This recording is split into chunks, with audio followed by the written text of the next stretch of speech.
திரு அக்னீஸ்வரன், இங்க முன்னாடி வரக்கூடிய கூட்டங்கள்ல இதுவரைக்கும் 7 முறை தமிழ்நாட்டுக்கு பிரதமர் வருகை தந்திருக்கிறார். தன்னுடைய பரப்புரை கூட்டங்கள்ல தொடர்ச்சியா எம்ஜிஆரையோ ஜெயலலிதாவையோ மேற்கோள் காட்டி பேசுகிறார், புகழ்ந்து பேசுகிறார். ஆனா இன்றைக்கு திரு அமித்ஷா அவர்கள் அதிமுக திமுக ரெண்டுமே ஊழல் கட்சிகள் அப்படிங்கிற ஒரு குற்றச்சாட்டை முன்வைத்திருக்கிறார்.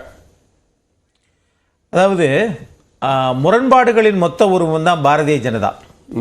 ஒரு தலைவர் சொல்லுகிறார் செல்வி ஜெயலலிதா அம்மா ஊழல்வாதி என்கிறார். இந்திய நாட்டினுடைய பிரதமர் சொல்லுகிறார், புகழாரம் சூட்டுகிறார். எப்பா யார் இதுல சொல்றது உண்மை? மாநிலத்தை சொல்றது உண்மையா, தேசிய தலைவர் சொல்றது உண்மையா? இது ஒண்ணு. ரெண்டாவது, இவங்களை பொறுத்தளவுல நீங்க ஊழல் அப்படின்னு சொல்றத நீங்க பேசலாமா? ஊழலை பத்தி தேர்தல் பத்திரத்தை உச்ச நீதிமன்றம் எத்தனை முறை சொல்லிச்சு, ஓடி ஒளிஞ்சிங்கள, நீங்க சொல்லலாமா? ரெண்டு. மூணாவது, இங்க பாருங்களேன், 10 ஆண்டுகளாக பத்திரிகையாளரை சந்திக்காத ஒரு மாவீரன் யார் என்று கேட்டால் திரு நரேந்திர மோடி.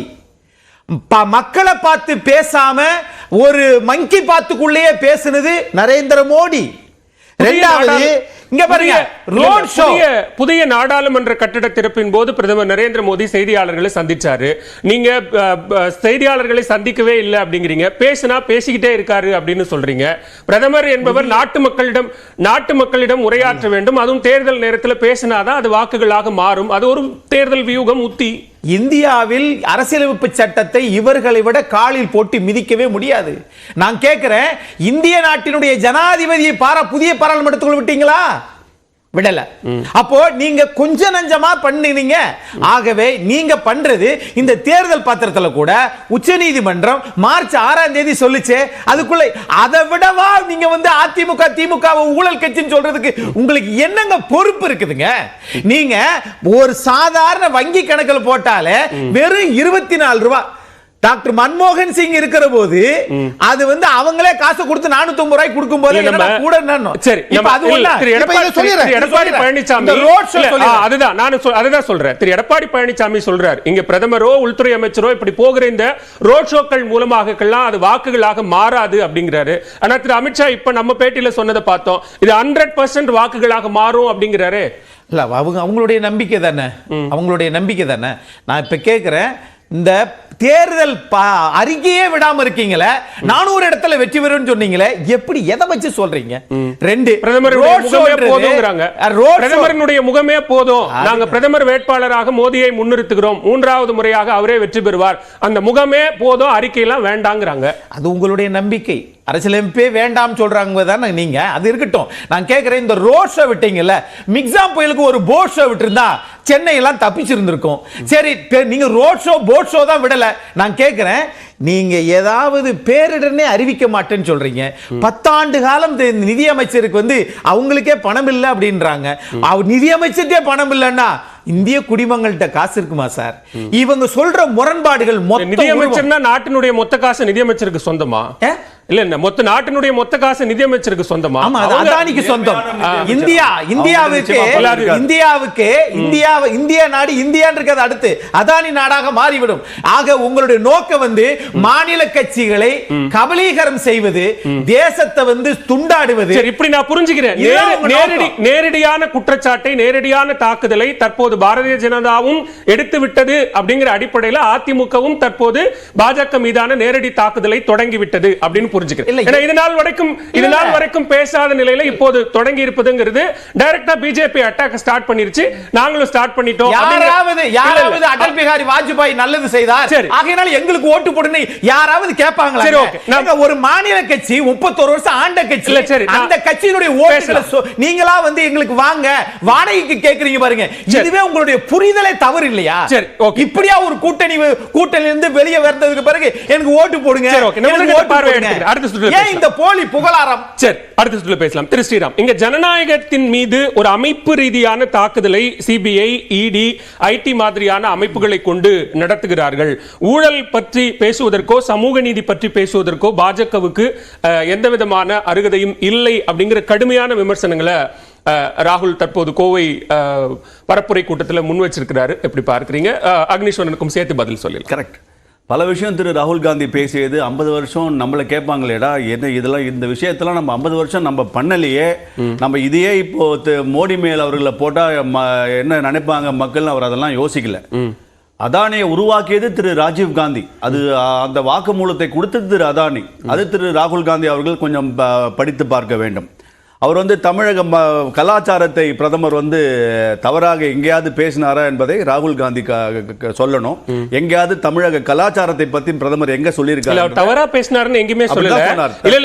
தமிழ்நாட்டில் கலாச்சாரத்தை அவர் தவறாக பேசுகிறார் அப்படின்னு அவர் என்ன சொன்னார்னா, அவர் பேசுனது எல்லாத்தையும் நான் நோட் பண்ணிருக்கேன்.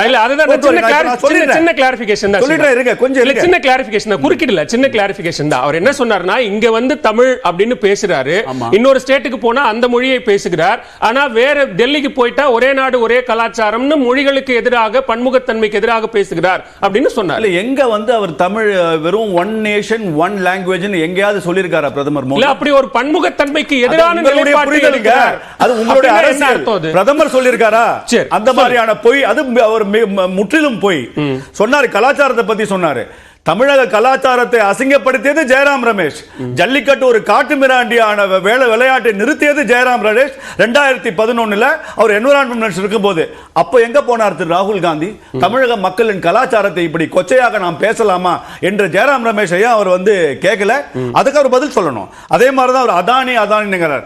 எங்க விழுஞ்சியம் போர்ட் கேரளால உமன் சாண்டி அவருடைய ஓன் காங்கிரஸ் பார்ட்டி டெண்டரே இல்லாம ஏன் கொடுத்தீங்க அப்படின்னு ஏன் விழுஞ்சியம் போட்டு ஏன் ராகுல் காந்தி क्वेश्चन பண்ணல? ஏன் நீங்க அதானி கொடுத்தீங்கன்னு கேட்கல. GVK airport, Mumbai GVK airport, அந்த ஜிவிகே நிறுவனம் அவர்கள் எங்களால் இதை சமாளிக்க முடியவில்லை, கடனை கட்ட முடியவில்லை, அதனால் நாங்கள் அதானி நாங்கள் கேட்டும் பணத்தை கொடுத்து தான் அவர் ஏர்போர்ட் வாங்கினாங்கன்னு அவர் சொன்னதுக்கு அப்புறமும் நீங்க மிரட்டினாங்கன்னு சொன்னா அது உங்களுடைய அரசியலை பாக்குறேன். குறைந்தபட்ச ஆதாரமான விலையை எம்.எஸ். சுவாமிநாதன் கமிட்டி எப்ப கொடுத்தது? 2006 கொடுத்தது. நீங்க எவ்வளவு வருஷம் நீங்க கவர்மெண்ட்ல இருந்தீங்க? 2014 வரைக்கும் இருந்தீங்க. என்ன பண்ணிருந்தீங்க? தூங்கிருந்தீங்களா? அன்னைக்கு உங்களுக்கு விவசாயி கண்ணுக்கு தெரியலையா? 50க்கு குறைந்தபட்சம் 50 பத்தாண்டு காலம் இல்ல 10 ஆண்டு காலம் காங்கிரஸ் ஆட்சி நாட்டை இந்த கேள்வி அப்புறம் கேளுங்க. அவர் பல குற்றச்சாட்டுகள் நீங்க சொன்னதுக்கு தான் நான் சொல்றேன். நீங்க சொன்னதுக்கு தான் அவருக்கு அந்த பதில்கள் தெரியல. அதனால அவருக்கு நான் சொல்றேன். 14ன்னு சொன்னதனால சொல்றேன். 10 ஆண்டு காலம் காங்கிரஸ் ஆட்சி நாட்டை படுகொழியில் தள்ளிவிட்டது அப்படின்னு அடுத்த 10 ஆண்டுகள் மக்கள் பாஜகவுக்கு வாய்ப்பளித்தாங்க. அப்போ குழியிலிருந்து நாட்டை மீட்டு கொண்டு வந்த பொறுப்பு பாஜகவுக்கு இருக்கு அப்படின்னு தான் அர்த்தம். அதை செஞ்சிருக்கணும் அப்படிங்கிறது தான். 22 கோடி மக்களை ஏழ்மையிலிருந்து விளிம்பிலிருந்து வெளியில கொண்டு வந்திருக்கீங்க. 5வது பொருளாதாரம் உலகத்திலே 5வது பொருளாதாரத்தை பிரதமர் எடுத்துன்னு வந்திருக்காருங்க. கோவிடுக்கு அப்புறம் எடுத்துன்னு வந்திருக்காங்க. முதல்ல கோவிட்ல வேக்சினை கண்டுபிடிச்சு தமிழ் நாட்டு மக்களை காப்பாற்றியவர் பிரதமர் மோடி. கோயம்புத்தூருக்கு வேக்சின் கொடுக்காத திமுக இன்னைக்கு கோயம்புத்தூரை பத்தி பேச வேணாம். அன்னைக்கு அந்த கோயம்புத்தூர் மக்கள் இருக்காங்க அந்த கோபத்துல நீங்க வேக்சின் அன்னைக்கு கோயம்புத்தூர் கொடுக்கல, ஏன்னா உங்களை அவங்க எலெக்ட் பண்ணலன்னு. 6000 கோடி ரூபாய் முதலீட்டை ஏமாற்றி குஜராத்துக்கு கொண்டு போயிட்டாங்க அப்படின்னு சொல்றாரு முதலமைச்சர். அன்னைக்கு 8 வழிச்சாலை உங்களுக்கு வேணாம்னு நீங்க விவசாயிகளுக்கு போராடின திமுக இன்னைக்கே 8 வழிச்சாலை வேணும்னு அடம் பிடிக்கிறாங்க. இன்னைக்கு இதே அதான் நீங்க தமிழ்நாட்டுல ஏர்போர்ட் கட்டுற போது, பரந்தூர்ல ஏன் கட்டுற போது ஏன் வாயை திறந்து பேச மாட்டேன்றாங்க? அதானி வேணாம் ஏன் சொல்ல மாட்டேன்றாங்க? குறைந்தபட்ச அந்த எம்எஸ்பி இருக்கீங்களே, யூபி அரசாங்கத்துல வெறும் 5 கிராப்புக்கு மட்டும் தான் இருக்கு. இன்னைக்கு 17 கிராப்புக்கு வந்திருக்கு.